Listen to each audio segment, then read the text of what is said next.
ब्रह्मा, विष्णु, महेश या अजर अमर हैं। उनकी कभी जन्म या मृत्यु नहीं होती।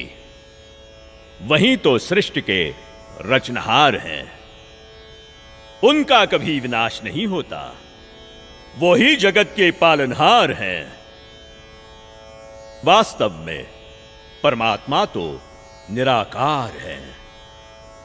यदि आप अपने जीवन में सुख प्राप्ति चाहते हो तो एकादशी का व्रत कीजिए, श्राद्ध निकालिए। जो श्रद्धालु लोग इस जन्म में दुख भोगते हैं वो उनके पिछले जन्मों के कर्मों का फल है, और पिछले जन्मों के कर्म फल को भगवानों को भी भोगना पड़ता है। तो फिर आम जीव की क्या औकात है? अगर परमात्मा की प्राप्ति चाहते हो तो हमारे साथ बोलिए, हरे राम राम राम हरे हरे, हरे राम राम राम हरे हरे, हरे कृष्णा कृष्णा कृष्णा हरे हरे, हरे कृष्णा कृष्णा कृष्णा हरे हरे। बोलो शेरा वाली माता की राधे राधे राधे राधे राधे राधे राधे राधे। भक्तों, यदि आप में से किसी के भी मन में कोई भी आशंका हो, कोई भी प्रश्न हो तो निसंकोच पूछिएगा। महात्मा जी, आप ये भोली भाली जनता को क्यों गुमराह कर रहे हो? अरे दुष्ट लड़की, तेरा ये बोलने का दुस्साहस कैसे हुआ?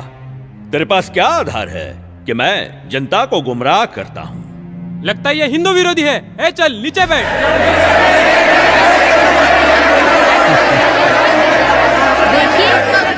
देखिए, हमारी इसी सोच की वजह से इन धर्मगुरुओं ने हमें गलत दिशा प्रदान की है। मैं भी हिंदू धर्म की हूँ और मैं अपने धर्म को श्रेष्ठ मानती हूँ। दरअसल पाखंड केवल हिंदू धर्म में ही नहीं बल्कि मुस्लिम धर्म तथा अन्य धर्मों पर भी चरम सीमा पर है। लेकिन ये हिंदू धर्म की आड़ में नकली संत अपना मनमाना आचरण करके शास्त्रों के विरुद्ध ज्ञान दे रहे हैं, और यही कारण है कि भक्ति करने वाले भक्त को वो लाभ नहीं मिले जो मीराबाई को मिला है, ध्रुव प्रहलाद को मिला है, नानक जी को मिला है। मैं किसी का विरोध नहीं कर रही। मैंने खुद अपने शास्त्रों को पढ़ा है और मेरे मन में भी कुछ प्रश्न हैं। लेकिन दुर्भाग्यवश हमारे समाज में अपने धर्म को, अपने शास्त्रों को, अपने परमात्मा को जानने की कोशिश करता है तो उसे आप जैसे भोले श्रद्धालु धर्म विरोधी समझने लगते हैं। पर आज मैं जो आप सभी को सच्चाई बताने जा रही हूँ, जो शायद आपने पहले कभी नहीं सुनी होगी।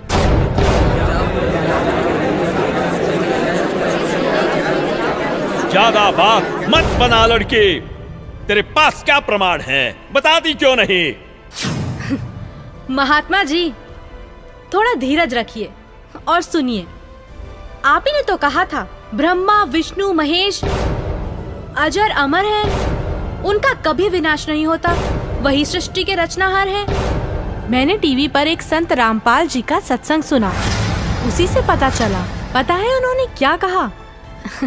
रुकिए एक मिनट, अभी बताती हूँ।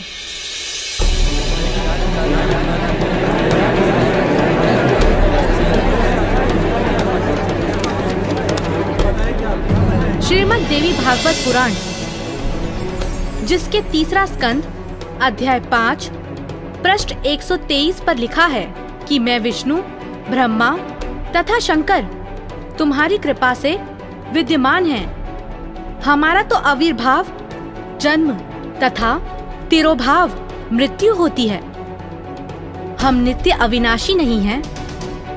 श्रीमद् भागवत महापुराण तीसरा स्कंद अध्याय 4 पृष्ठ 10 श्लोक 42 पर लिखा है, हे मात ब्रह्मा, मैं तथा शिव तुम्हारे ही प्रभाव से जन्मवान हैं, नित्य नहीं है, अर्थात हम अविनाशी नहीं हैं। ये श्रीमद् देवी भागवत देखिएगा, सचित्र मोटा टाइप हिंदी, गीता प्रेस गोरखपुर से प्रकाशित है और परमात्मा चाहने वाले हिंदुओं के घरों पर लगभग रखी पाओगी। ये है संक्षिप्त श्रीमद् देवी भागवत सचित्र मोटा टाइप, केवल हिंदी। प्रकाशक हैं हनुमान प्रसाद पोदार, चमनलाल गोस्वामी, और गीता प्रेस गोरखपुर से प्रकाशित है। 123 पृष्ठ, 3रा स्कंद, संक्षिप्त देवी भागवत। तुम शुद्ध स्वरूपा हो, यह सारा संसार तुम ही से उद्भासित हो रहा है। मैं ब्रह्मा और शंकर हम सभी तुम्हारी कृपा से विद्यमान हैं। हमारा आविर्भाव माने जन्म, तिरोभाव माने मृत्यु हुआ करता है। हमारा तो जन्म मृत्यु होता है, केवल तुम ही नित्य हो, जगत जननी हो, प्रकृति और सनातनी देवी हो। अब ये क्या सिद्ध हो गया इस थोड़ी सी पंक्तियों में? ब्रह्मा विष्णु महेश की जन्म मृत्यु होती है। तो बताओ महाराज जी, अब आपके पास क्या जवाब है? आप ही ने तो कहा परमात्मा निराकार है। हाँ, तो गलत क्या कहा? परमात्मा तो निराकार ही है, और यही हमारे वेद शास्त्र कहते हैं। महात्मा जी, आप बिल्कुल झूठ बोल रहे हैं। शास्त्रों में कहीं नहीं लिखा कि परमात्मा निराकार है। शास्त्रों में क्या लिखा है ये मैं आपको बताती हूँ, जो कि मुझे संत जी के प्रवचनों द्वारा पता चला। अब ऋग्वेद मंडल नंबर 9 सूक्त 82 में कति कंसेप्ट क्लियर हो जाएगा। ऋग्वेद मंडल नंबर 9 सूक्त 82 और मंत्र नंबर 1 में क्या कहा है? वह है जो सर्वोत्पादक प्रभु, यानी सबकी उत्पत्ति करने वाला, 6 दिन में सृष्टि रच के 7वां दिन तख्त पर बैठने वाला, प्रकाश रूप सद्गुणों की वृष्टि करने वाला, पापों का हरण करने वाला, वह राजे, ये संस्कृत है। इसका अर्थ है राजा के समान। राजा के, ये 269 पृष्ठ पे है राजा के, और इधर देखो 270 पृष्ठ पे, 270 पृष्ठ पे राजा के समान दर्शनीय है। देखने में राजा के समान है, तख्त पर विराजमान है, सिर पर मुकुट है उसके, और वह पृथ्वी आदि लोक लोकांतरों के चारों ओर शब्दमान हो रहा है। वह वर्णीय पुरुष को, अच्छी आत्मा को, जो दृढ़ भक्त है उसको पवित्र करता हुआ प्राप्त होता है। कैसे? जिस प्रकार विद्युत स्नेह वाले स्थानों को आधार बनाकर प्राप्त होता है। आगे किस लिए आता है? उद्देश्य क्या होता है आने का? हे परमात्मन, उपदेश करने की इच्छा से, तत्व ज्ञान, यथार्थ ज्ञान बताने की इच्छा से आप महापुरुषों को प्राप्त होते हो, नीचे आकर के गति करके आते हो, और आप अत्यंत गतिशील पदार्थ के समान हमारे आध्यात्मिक यज्ञ को, यानी हमारे धार्मिक अनुष्ठानों को प्राप्त होते हैं। आप कबीर देव हैं, आप अल्लाहु अकबर हैं, शुद्ध स्वरूप हैं, आप पाक हैं, पवित्र हैं। हमारे पापों को दूर करके हे अमर परमात्मा सोम, आप हमको सुख दे। हो गया सिद्ध। शास्त्रों में लिखा है, यजुर्वेद अध्याय 5 मंत्र 1, 6, 8, यजुर्वेद अध्याय 1 मंत्र 15, यजुर्वेद अध्याय 7 मंत्र 39, ऋग्वेद मंडल 1 सूक्त 31 मंत्र 17, ऋग्वेद मंडल 9 सूक्त 86 मंत्र 26, 27, ऋग्वेद मंडल 9 सूक्त 82 मंत्र 1 से 3। इसमें यह लिखा है कि परमात्मा साकार है, और यही पवित्र कुरान शरीफ और पवित्र बाइबल सिद्ध करते हैं।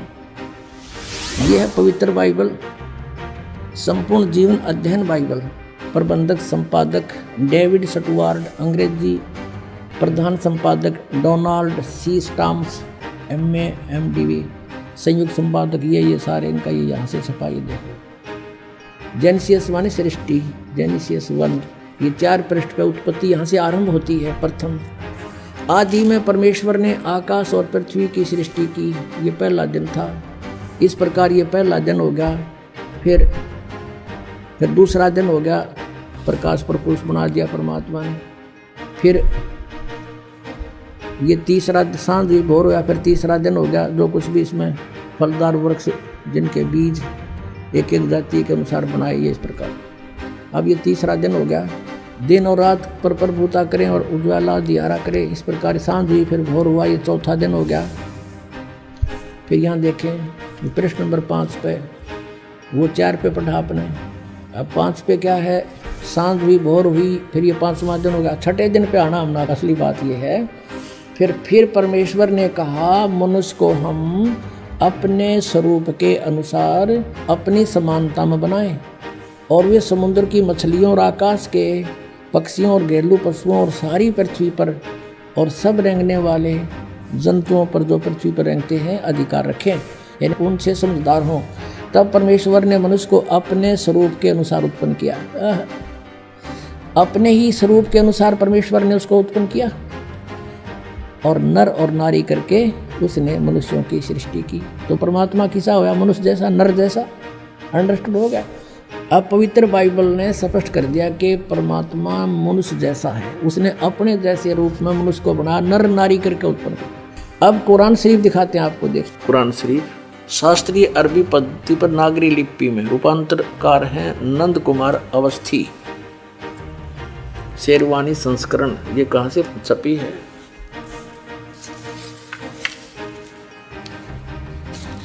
ये वही लिखा कि वो इस्लामी किताब, इसमें कोई संदेह की गुंजाइश नहीं है।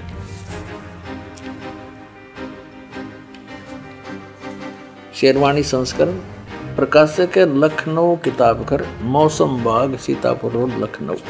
हम यहाँ पढ़ेंगे, हिंदी पढ़ेंगे।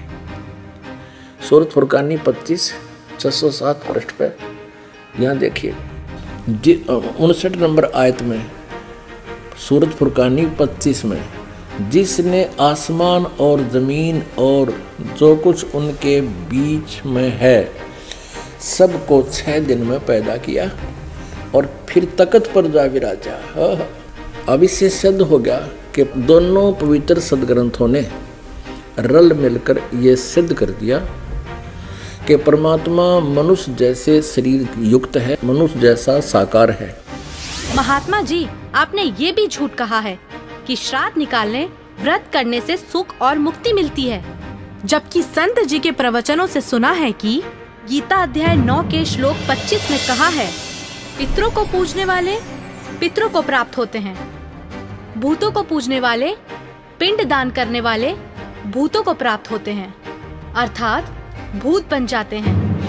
गीता अध्याय 6 श्लोक 16 में लिखा है कि हे अर्जुन, ये योग ना तो अधिक खाने वाले का, ना बिल्कुल ना खाने वाले का, ना अधिक जागने वाले का, ना अधिक शयन करने वाले का, और ना ही एक स्थान पर बैठकर साधना करने वाले का सिद्ध होता है।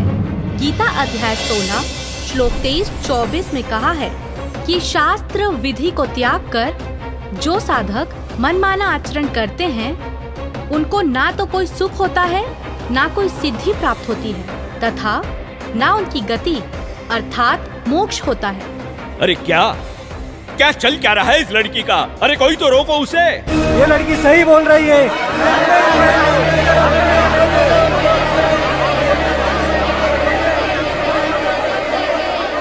और हद तो तब हो गई बाबा जी, जब आपने कहा परमात्मा पाप नहीं काटते, कर्म का भोग तो भोगना ही पड़ता है, चाहे कितनी ही भक्ति कर लो। सब झूठ है, सब। आपको पता है हमारे शास्त्र क्या प्रमाणित करते हैं? मैं बताती हूँ, जो कि मुझे संत जी के प्रवचनों द्वारा पता चला है। ऋग्वेद मंडल 10 सूक्त 161 मंत्र 2, 5 सूक्त 162 मंत्र 5, सूक्त 163 मंत्र 1 से 3 में लिखा है कि परमात्मा जो चाहे वो कर सकता है, प्रत्येक प्रकार के रोग कष्ट को नष्ट कर सकता है, और यदि कोई मृत्यु के भी निकट पहुंच जाता है तो उसे 100 वर्ष की आयु प्रदान कर सकते हैं। अब देखिए वेद इसको प्रमाणित करेंगे कि परमात्मा घोर पाप का विनाश कर देता है। ये देखिए, ये महर्षि दानव सरस्वती द्वारा ही इसका अनुवाद है।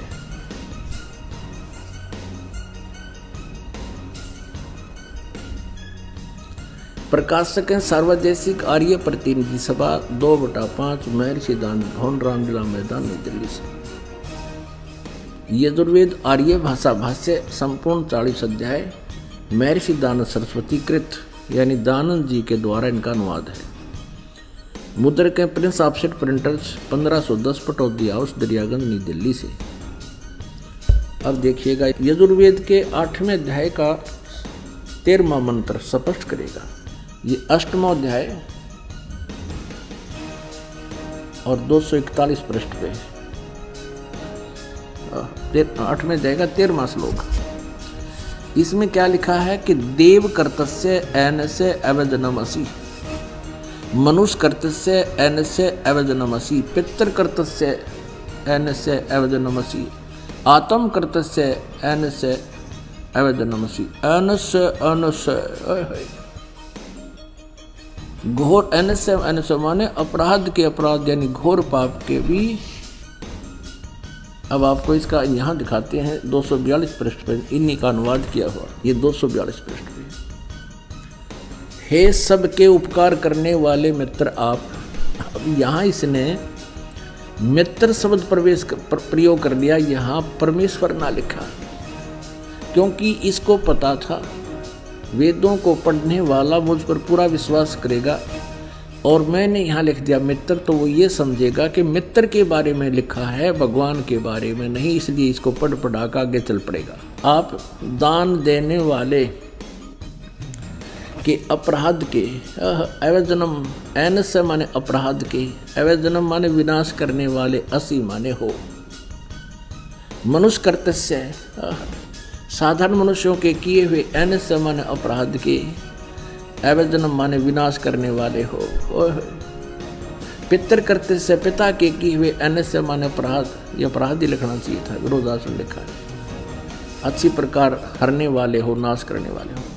अपने किए हुए, एनस्य माने पाप के, एनस्य कहो, एनस्य का अर्थ पाप कहो, एनस्य माने अपराध कहो।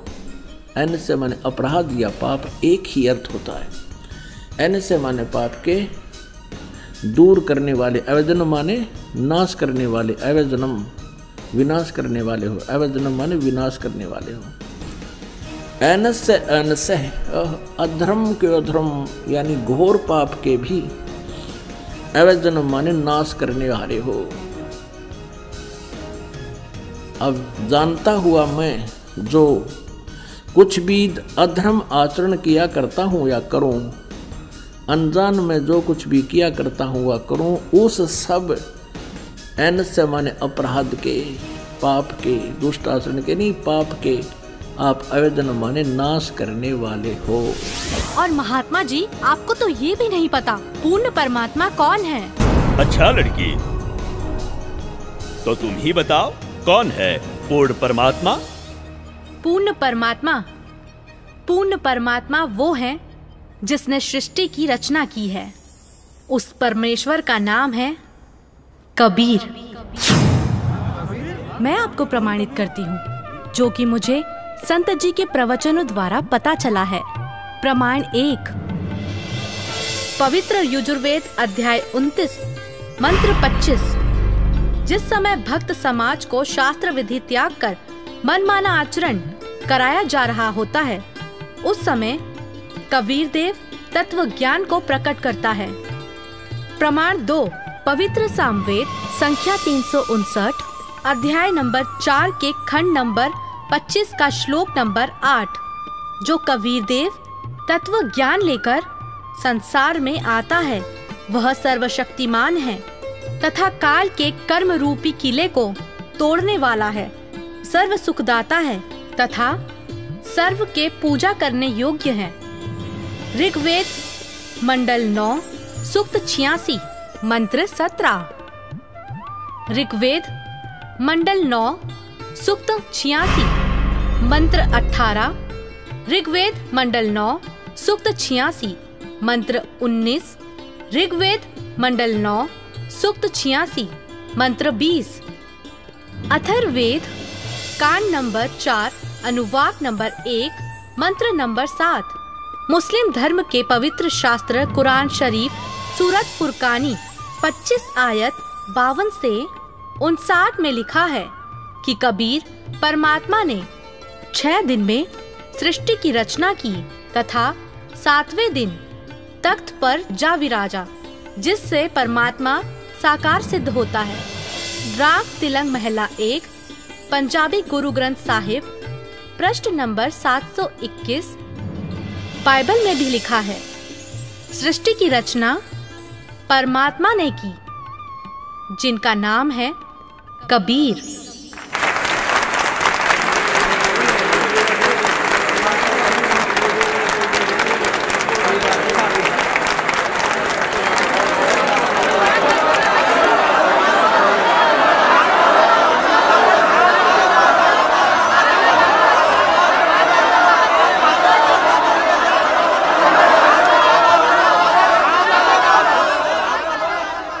बहन माफ करना, मुझसे गलती हो गई। असल में हिंदू विरोधी तो ये नकली संत है जो हमें शास्त्रों के विरुद्ध भक्ति बता रहा है। आपने तो हमारी आंखें खोल दी। बहुत बहुत धन्यवाद आपका। धन्यवाद तो संत रामपाल जी महाराज का कीजिए, जिन्होंने इस अनमोल ज्ञान को भक्त समाज को समझाया है। उन्हीं के ही तो टीवी चैनल पर सत्संगों को सुनकर मैंने इस अनमोल ज्ञान को प्राप्त किया है। हर रोज टीवी पर सैकड़ों बाबा आते हैं, लेकिन सही भक्ति तो संत रामपाल जी महाराज ही बताते हैं। तो बोलो संत रामपाल जी महाराज की जय। संत रामपाल जी महाराज की जय। संत रामपाल जी महाराज की जय। आओ सब मिलकर जागरूकता लाए, पाखंड और अंधविश्वास को जड़ से मिटाए। अंधश्रद्धा भक्ति मानव जीवन के लिए बेहद खतरनाक है। शिक्षित समाज से निवेदन है कि नकली और शास्त्र विरुद्ध साधना बताने वाले धर्म गुरुओं से बचे तथा नकली धर्म गुरु का विरोध करे। सभी धर्मों में पाखंडवाद चरम सीमा पर है। समाज को चाहिए कि गलत साधना बताने वाले धर्म गुरुओं का डटकर विरोध करे। पुस्तक अंधश्रद्धा भक्ति खतराए जान को पढ़े। हमारे इस वेबसाइट पर जाकर इस पुस्तक को निःशुल्क पाए, या फिर आपका पूरा नाम, पता और फोन नंबर इन नंबरों पर SMS करें। अवश्य देखिए जगतगुरु तत्वदर्शी संत रामपाल जी महाराज के मंगलमय प्रवचन हर रोज इन चैनलों पर। सोशल मीडिया पर हमसे जुड़ने के लिए लाइक, सब्सक्राइब और फॉलो जरूर करें।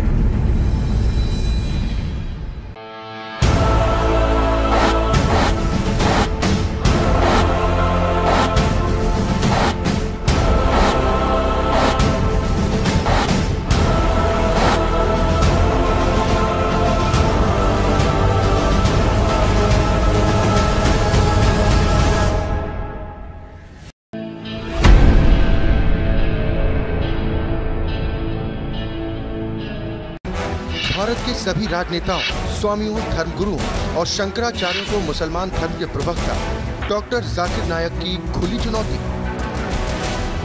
ये चैलेंज है, कोई भी शख्स हिंदुस्तान में हो, मिनिस्टर हों दो, कोई भी स्वामी हों दो, कोई भी शंकराचार्य हों दो, इंशाल्लाह मैं तालिबे इल्म हूँ इस्लाम और दीगर मज़हब का। मैं तस्लीम करता हूँ कि डिबेट होना चाहिए। मैं उनसे डिस्कशन करता हूँ, अगर मुझे गलत साबित करो मैं बदलने को तैयार हूँ। ये मुसलमान की जबान है, हम जब जबान देते हैं उसका पालन करते हैं। संत रामपाल जी महाराज ने स्वीकार की मुस्लिम धर्म प्रवक्ता डॉक्टर जाकिर नायक की चुनौती। मुस्लिम धर्म प्रवक्ता डॉक्टर जाकिर नायक हैं दादर आमंत्रित, जब चाहे कर सकते हैं संत रामपाल जी महाराज के साथ ज्ञान चर्चा। डॉक्टर जाकिर नायक के इस चैलेंज को स्वीकार करता हूँ, लेकिन अपने उस वायदे को याद रखना जिसमें कहा है कि जो मुझे झूठा सिद्ध कर देगा, गलत सिद्ध कर देगा, मैं अपने आप को बदल लूँगा। चैलेंज, आपको 10 पॉइंटों पर झूठा कर दूंगा सिद्ध, और कभी भी आकर के वो आध्यात्मिक ज्ञान चर्चा करता।